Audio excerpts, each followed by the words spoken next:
E aí pessoal, aqui quem fala é o Vitor, estamos aqui com mais um vídeo para o nosso canal. E hoje pessoal, eu quero falar com vocês sobre estudo de partidas. E não só isso, nós também vamos falar sobre como você pode estudar uma partida de xadrez, certo pessoal?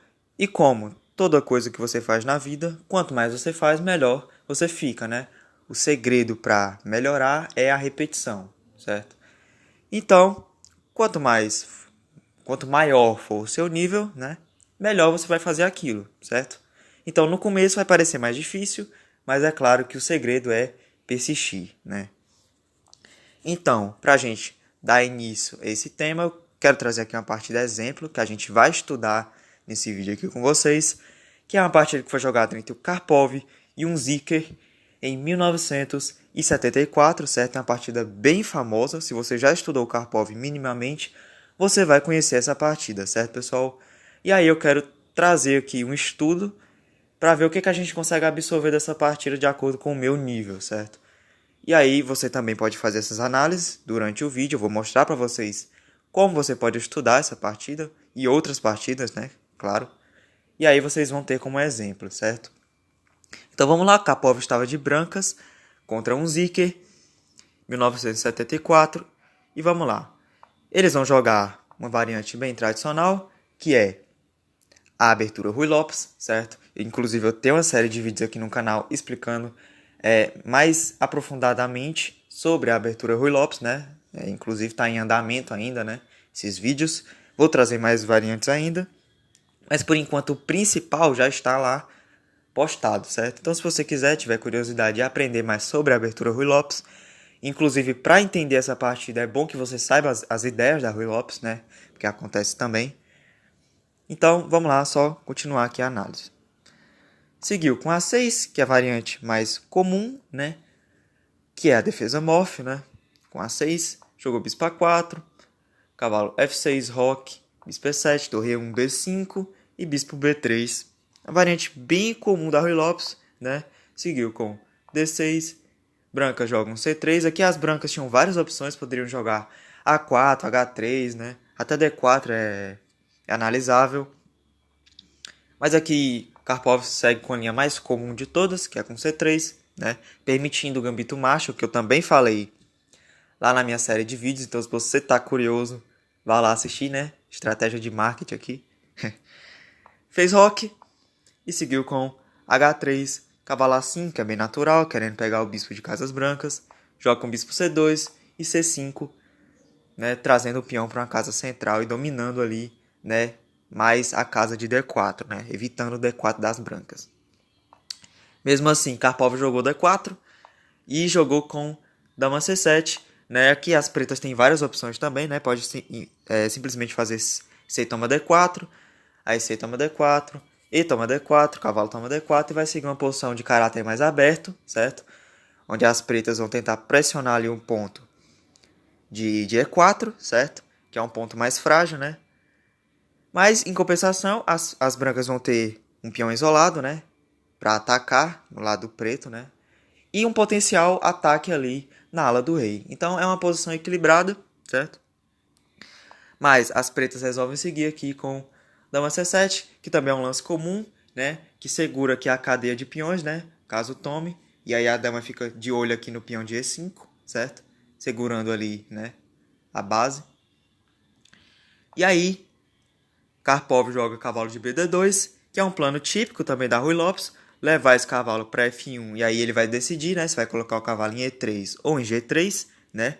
E aí a partir dessas casas, né, no geral mais em E3, a partir dessas casas ele consegue ou ir para F5 ou ir para D5, que também é um plano típico dessa posição, tá? Então aqui a gente está só na fase da abertura, não é muito o que eu quero abordar nesse vídeo, mas eu estou mostrando aqui algumas ideias só para vocês entenderem por que eles estão fazendo tal lance, né? Jogou cavalo C6, né? Que é um lance que agora eu quero trazer uma análise para vocês. Esse cavalo, pessoal, vocês vão perceber que ele vai ser um tema na partida, certo? O cavalo limitado. Aqui Karpov segue com D5.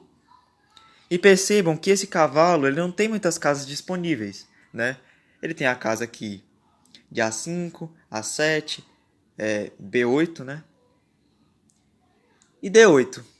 E aqui o Unziker decidiu colocar o cavalo em D8, certo? E aí, Karpov segue fazendo um plano típico, que é jogar A4, né? Tomar aqui não é tão interessante, porque vai criar um peão isolado, né? O peão de A6. Então, as pretas resolvem seguir com torre B8, peão por e peão por. Então aqui a gente chega no que eu quero abordar nesse vídeo. Como você vai estudar uma partida de xadrez. Isso aqui, pessoal, é uma posição que eu considero uma posição crítica. O que é uma posição crítica? É uma posição que você percebe que você tem que conseguir perceber, tá? E aí que vem a questão do seu nível. Quanto maior o seu nível, mais você consegue perceber o que é uma posição crítica. Uma posição crítica, pessoal, é uma posição que você percebe que, a partir do próximo lance, o caráter da posição pode mudar drasticamente, certo? Então, o que eu quero trazer para vocês de estudo? Vocês vão pegar, vão pausar o vídeo, certo? E vão cronometrar entre 5 e 10 minutos. Cronometrar entre 5 e 10 minutos, vocês vão colocar a mente para funcionar. Como as brancas jogam, tá? Aqui tem várias possibilidades, certo? Inclusive, você seguir os conceitos de aberturas que você já deve ter aprendido, são possíveis lances que você pode seguir. Por exemplo, como eu já falei para vocês, a ideia de cavalo F1 para levar o cavalo para G3 ou para E3, claro que é um lance jogável, né? Então, essas coisas te ajudam a te guiar. Mas vamos lá, vamos colocar nossa mente para funcionar. Vai colocar aí. Coloque 10 minutos, né? Porque aí você vai poder pensar e entender os planos das brancas e das pretas. E aí você faz o lance. E aí voltamos aqui e a gente vê qual lance nosso querido amigo Karpov jogou, certo? Então, esse é o exercício que eu quero passar para você, certo? Então, voltamos aqui. Eu espero que você tenha feito o exercício, certo? E aqui, nosso querido amigo Karpov jogou B4. E aí que a gente começa a querer estudar a partida, né? Por que Karpov jogou o B4, certo? Primeira coisa, se você não viu o B4, tudo bem, certo? Inclusive é bem difícil que se tenha visto o B4, certo? Porque é uma ideia bem já avançada. Se você viu, parabéns, seu nível de jogo está muito bom, né? Por quê? Vamos lá. Se a gente for analisar as ideias das peças pretas, muitas das vezes as pretas, né, elas jogam com torre E8 para jogar bispo F8, né, G6 para preparar um F5, também defender a casa de F5, né, porque quando eu jogo G6 eu limito que o cavalo vá para F5, né, porque vai ter um peão protegendo aquela casa fraca, né, que no caso é a casa de F5. Então, muitas ideias as pretas têm aqui, né? Esse bispo aqui, ó, ele tá fazendo alguma ideia, ele tá protegendo a casa de F5, né? Para um possível cavalo que vai entrar ali. Essa torre tá de certa maneira ativa. Esse bispo, muitas das vezes, ele vai para F8, certo? Proteger mais as casas pretas do rei, certo? Então, tem muitas ideias aqui para as peças pretas. Aí, se a gente for analisar, todas as peças das pretas estão realizando algum tipo de ideia no tabuleiro. Unicamente faltando uma peça entrar no jogo, que é justamente o cavalo de D8. O cavalo de D8, pessoal, é uma peça que está meio avulsa ali no tabuleiro. Ela não sabe muito bem para onde ir, né? Porque ela está espetada aqui, né? Quando a gente tem essa estrutura em que o cavalo ele fica espetado pelas casas de proteção de um peão, né? O peão protege as duas casas do cavalo. A gente diz que o cavalo está espetado pelo peão. Então esse cavalo, ele não tem muita perspectiva de onde ir por causa desses peões.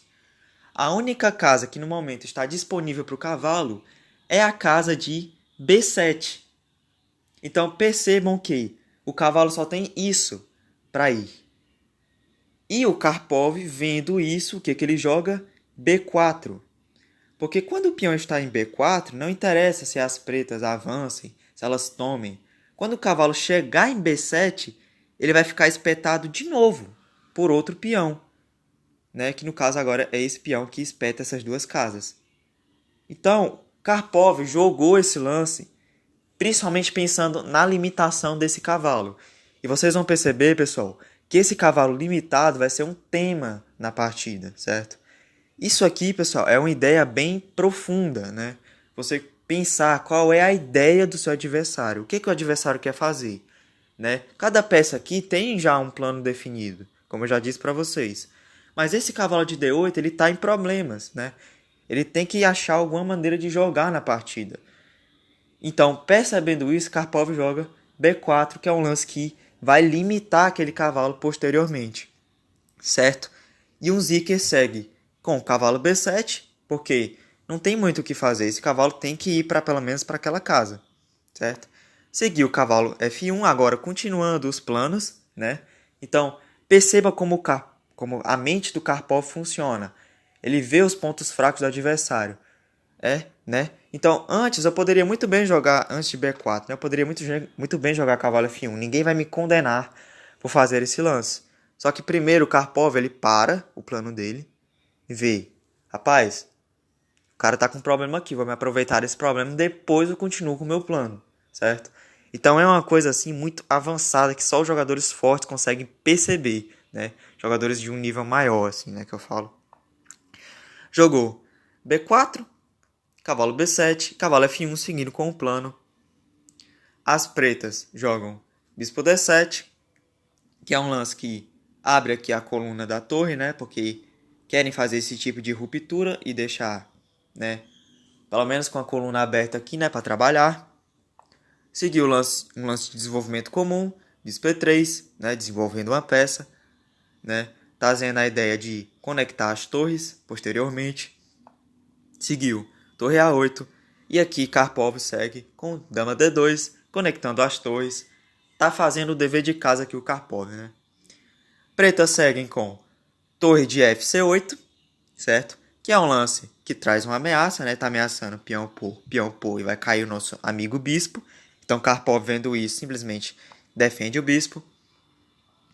Aqui, pretas seguem com G6, certo? Então, percebam, as pretas vão seguindo com os planos, né? Posteriormente o bispo pode vir para F8. Esse lance prepara um possível F5, controla a casa de F5 para o cavalo não entrar, certo? Mas percebam, eles estão fazendo o plano, mas sempre eles estão com aquele mesmo problema. O cavalo tá ruim. Esse cavalo tá ruim. Então, no momento que as pretas terminarem de fazer todos os planos, vai ter que resolver a situação do cavalo. E vocês vão ver que isso vai ser o tema da partida. Esse cavalo vai acabar com a partida. Percebam. Jogou o cavalo G3 e Karpov também está só seguindo com os planos, né? Porque ele sabe que aquele problema vai ter que ser resolvido em algum momento. Porque senão as pretas não vão conseguir mais jogar. E aí seguiu o bispo F8, tá só seguindo aqui o plano, né? Torre A2, porque agora a ideia é dobrar as torres, certo? Aqui o Unziker joga C4. Por quê? O Unziker também tem as ideias dele, né? Ele quer jogar F5 nessa posição, certo? E aí o que um Zicker pensou? Como eu quero jogar F5, eu vou desalojar esse bispo daí, porque esse bispo controla a casa de F5. E percebam que o bispo não tem muitas casas para voltar, né? Se ele volta para cá, cai a torre, né?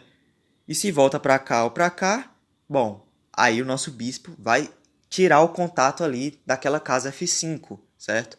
Então o Zicker também tem as ideias dele.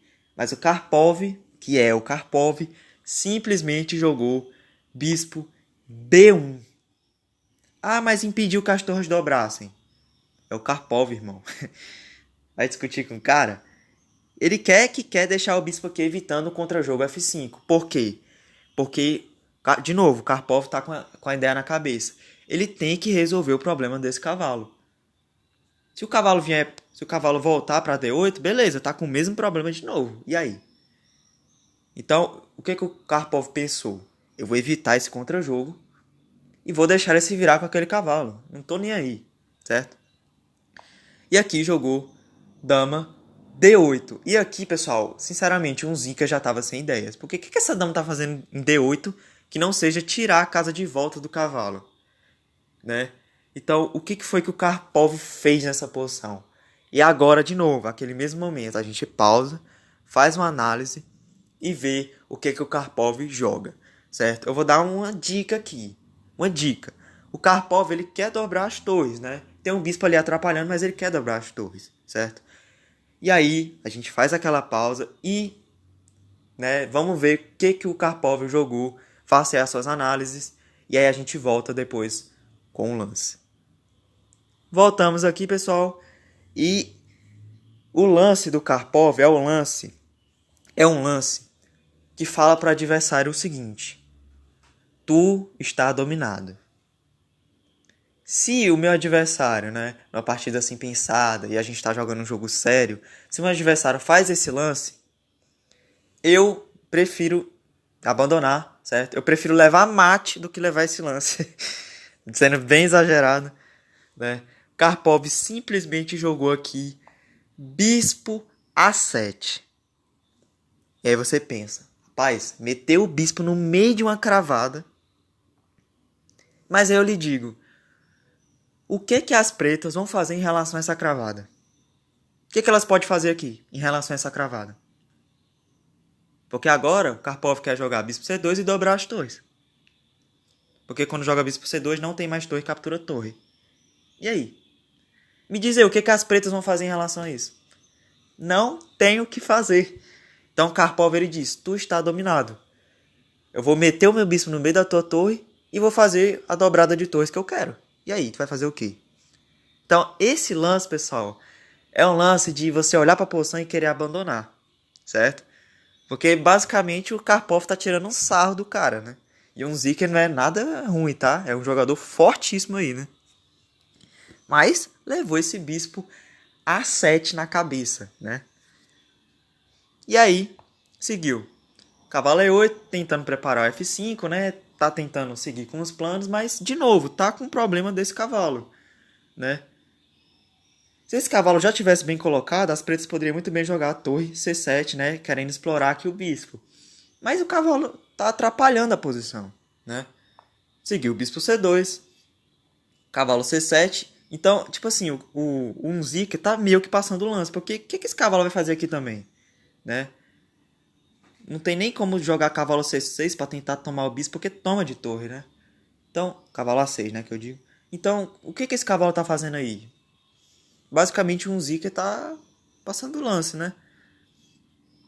Dobrou as torres, como queria fazer. E o Karpov nem se preocupou de tirar o bispo. Ele deixa ali, não vai fazer o quê contra o meu bispo, né? Vai fazer o quê? Seguiu. Bispo B1, certo? Talvez querendo trazer a ideia de trazer a dama, né? Contra F5, né? Tanto faz. Jogou. Bispo E8, aqui o Unzica tá passando o lance, né? Eu não tô entendendo muito bem para onde ele tá indo com as peças dele, certo? Jogou. Cavalo E2. Seguiu. Cavalo D8, mas segue com o mesmo problema, né? O cavalo não tem para onde ir. O cavalo não tem pra onde ir, né? Talvez um Zika estava sonhando em jogar F6 e colocar o cavalo aqui, né? Para ficar mais tranquilão. Mas aí, claro que o Karpov percebeu essa ideia, né? E jogou cavalo H2. Porque simplesmente, se tu me joga F6, amigo, pra querer melhorar o teu cavalo, eu meto um F4 em tu. E aí? A ala da dama tá paralisada, né? Com aquele bispo em A7.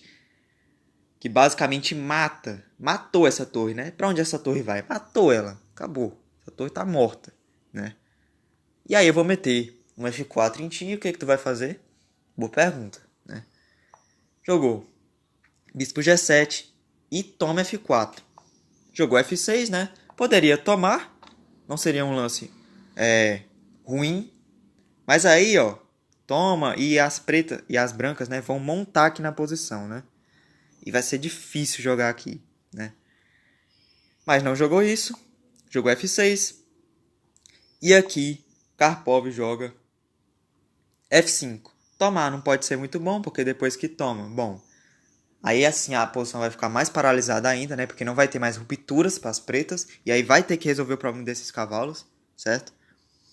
E jogou G5. E aqui, de novo, a gente para e vai fazer a questão do nosso estudo para saber o que o Karpov, qual vai ser a pedrada da vez que o Karpov vai dar no nosso querido amigo Zika. Eu tô ficando triste aqui pela situação do Zika. Porque essa partida é basicamente, parece que é um pai jogando com um filho, né? Sendo bem assim, otimista aqui, né? Então, imagino que você tenha pausado, certo? E visto aí qual lance o Karpov jogou. Então, Karpov simplesmente joga Bispo C2. Aí você me pergunta, Vitor, como catapimbas eu vou saber qual é a ideia de Bispo C2? Eu vou lhe explicar, meu amigo. Vamos lá, vamos só passar os lances aqui para vocês entenderem. Jogou Bispo F7, tá passando o lance, né? Cavalo G3, cavalo B7, que eu não sei para onde é que vai. Esse cavalo, ele tá indo e voltando, vocês perceberam, né? Ele tá indo e voltando, né? Dessas casas, porque não tem o que fazer, tá só passando o lance. E aí, Karpov joga Bispo D1 e agora vai entrar em H5. Por quê? Karpov viu que quando ele jogou G5 nessa posição, ele viu, opa, casinha fraca. Então, o que eu falei pra vocês, né? No último vídeo que a gente fez um estudo assim, né? De uma partida. Casas fracas. Então, essa casa nunca mais vai poder ser controlada por um peão, certo? Então, o que o Karpov vai fazer? Vou tacar-lhe uma peça ali. Bispo C2, porque qual é a ideia do Karpov?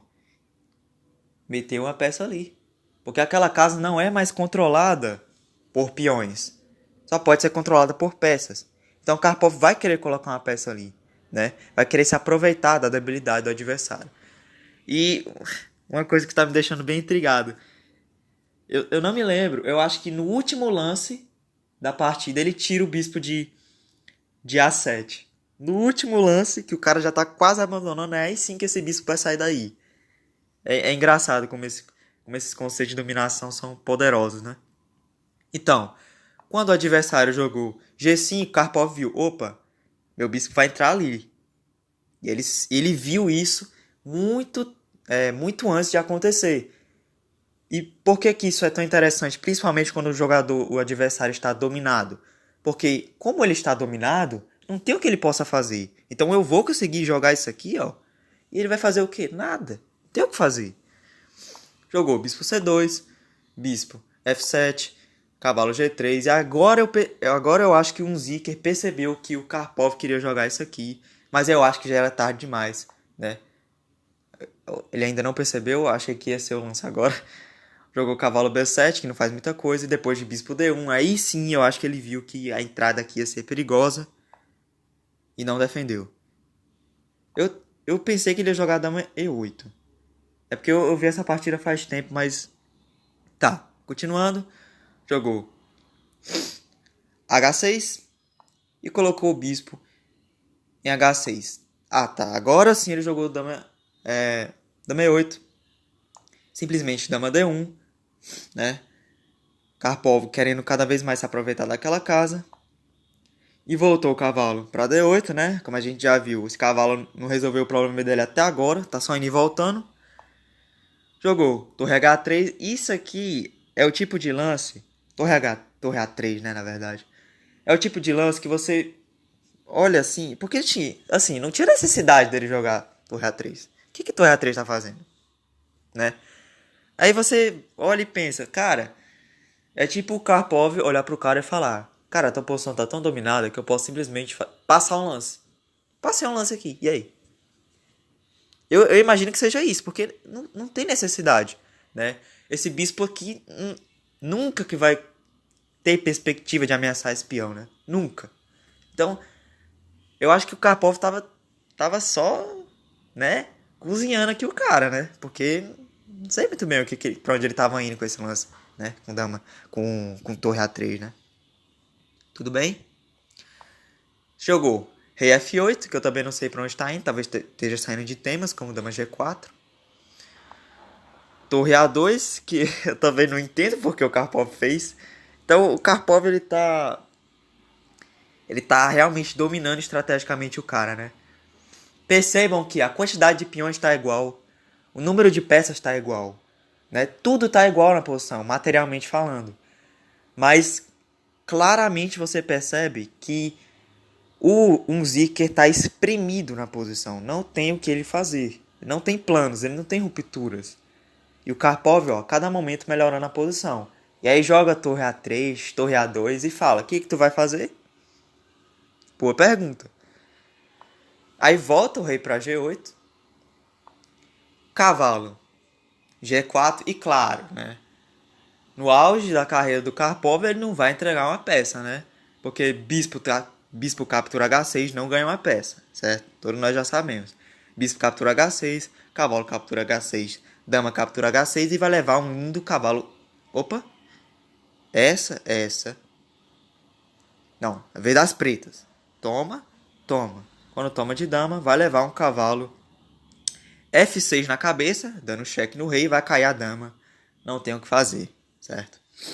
Só mostrando aqui, toma. E cai a damusca, né? Porque eu tô dando cheque e tô ameaçando a dama, não tem como defender, certo? Então, dama caindo. Então, claro que o Karpov não ia pendurar uma peça nessa altura do campeonato, né? Jogou rei F8, agora sim ameaçou ganhar a peça. Karpov simplesmente segue com cavalo E3, certo? E aí vai seguindo os lances aqui, vocês vão perceber que cada vez mais o Karpov ele vai se aproveitando mais dos problemas, que agora não só é mais do cavalo de D8, mas também do cavalo de C7. O cavalo de C7 também não tem para onde ir. Então, cavalo de C7 também não tem para onde ir, ele também está espetado, né? Então é basicamente como se as brancas tivessem com 2 cavalos a mais. Porque os cavalos das pretas não jogam, certo? Seguiu. Rei G8 tá só passando o lance, né? Tomou e entrou com a dama. Certo? Aqui, o Unziker, ele teve um raio de esperança vindo do céu. Ele pensou, ele vai trocar as damas e eu vou conseguir tirar meu cavalo de D8, né? Porque quando troca, agora a minha torre pode ativar pelo menos, vou ter alguma coisa. Mas aí, Karpov simplesmente olha para o seu adversário e joga dama G6. E se tomar, toma de peão. E olha essa cavalaria entrando pra, né, acabar com as esperanças assim do Unziker, né? O que ele vai fazer contra essa cavalaria, né?